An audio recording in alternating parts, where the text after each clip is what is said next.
ሰዎች ለምን ህይወታቸው ላይ ለውጥ እንደማያዩ ታውቃላችሁ? ሁሉ ነገር በአንድ መንገድ ብቻ ነው ብለው ስለሚያስቡ። ነገር ግን ለህይወት ወሳኝ የሆኑ ነጥቦች አሉ። ዛሬ እነሱን እናነሳለን። ለህይወት ዘመን መሸጋገሪያ ድልድይ የሚሆናችሁ ምክር ለማግኘት ለሌ ቻናልን ሰብስክራይብ፣ ቪዲዮውን ላይክ በማድረግ ጀምሩት። ላይክ አድርጋችኋል? ሰብስክራይብ አድርጋችኋል? ሰብስክራይብ አድርጓል። መኪና ወደፊት መመልከቻ መስታወት ቢኖረውም ወደ ኋላ መመልከቻ ስፖኪዮ ይገጠምለታል። ወደፊታችሁ ስታስቡ ሶስት ነገራቶችን በጥንቃቄ ማሰብ ይኖርባችኋል።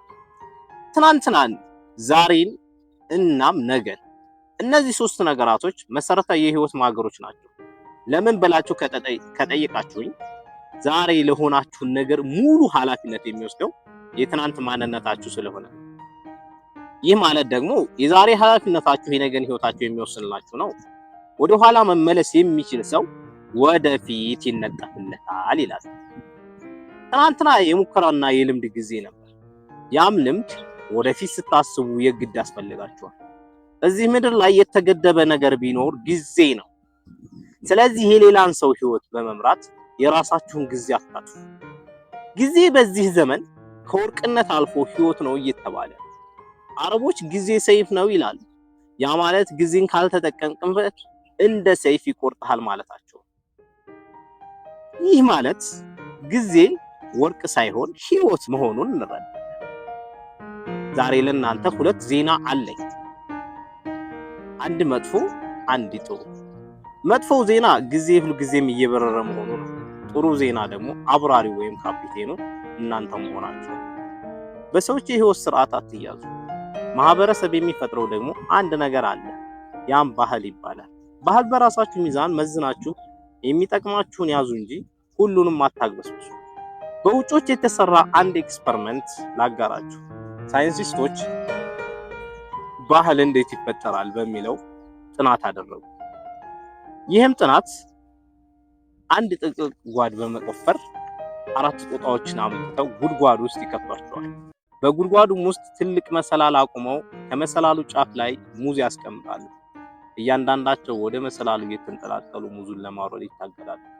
አንድ ጦጣ ሲቀር አዳ በዚህ ጊዜ ከላይ ሁሉን ሆነው ቀዝቃዛ ውሃ ይደፉባቸዋል። በመጨረሻም አንደኛው ጦጣ ሙዙን ለመብላት ሲንጠላጠል 3ቱ ጦጣዎች ቀዝቃዛ ውሃ እንዳይደፋበት በመፍራት ተረባርበው ጎትተው ያወጡታል። ነገር ግን ውሃውም መድፋት አቁመው ነበር። ሌላ ምንም ያላየ ጦጣ ከውጭ ወደ ጉድጓዱ ያስገባሉ። ያም ጦጣ ሙዙን ለመብላት ሲንጠላጠል ሁላቸውም ጎትተው ያወጡታል። ቀስ በቀስ ሁሉንም ነባሮችን ጦጣዎች በአዲስ ይተኳቸዋል።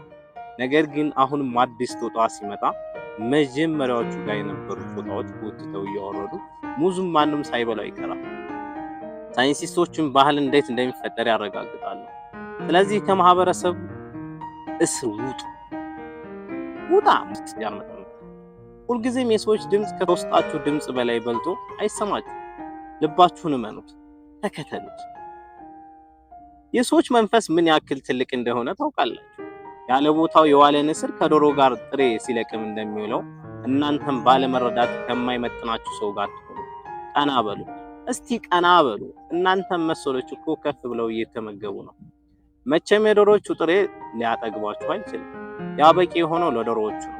እስኪ ራሳችሁን ተመልከቱ፣ አታስመስሉ። በሶሻል ሚዲያ፣ በስራ ቦታ፣ በተለያዩ ቦታዎች ያልሆናችሁን ለመሆን አትሞክሩ። ምክንያቱም እውነተኛው ጀግና ሲመጣ ቦታ መልቀቃችሁ አይቀርም። እውነተኛው ጀግና ማን ነው ያላችሁ እንደሆነ እሱ ሳይሆን ጥቂቶች ስለሱ የሚናገሩለት ነው። ማስመሰል የማትችሉ ነገር ቢኖር ውጤታችሁ ነው። ስለእናንተ ውጤታችሁ ይናገራል። ስለዚህ ሰዎች በማስመሰል ሳይሆን በውጤታቸው አስደንቋቸው። ይሄንን አስተውሉ። እውነተኛ ለውጥ ጊዜ ይፈልጋል፣ እውቀት ይጠይቃል፣ ትዕግስት ይጠይቃል፣ ዋጋም ያስከፍላል። ከፍ ማለት ስትጀምሩ ግን ማንም አያስቆማችሁ። ምክንያቱም በአቋራጭ ተጠቅማችሁ እዛ አልደረሳችሁማ። ቶሎ ለውጥ ካልሆነ የምትሉ ከሆነ ደግሞ ልትሳሳቱ። አትቸኩሩ፣ ግን ህይወት እየቀለለ እንዲሄድ አትመኙ።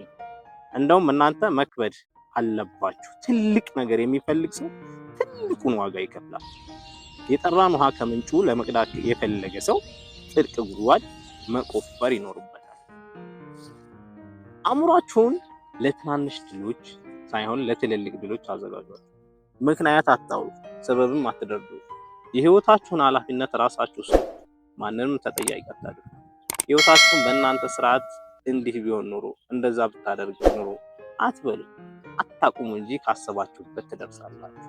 ለዚህ ቁም ነገር አዘል ቻናል አዲስ ከሆናችሁ ቻናሉን ሰብስክራይብ፣ ቪዲዮውን ላይክ በማድረግ ስለምታግዙኝ አመሰግናለሁ። ቴንክ ዩ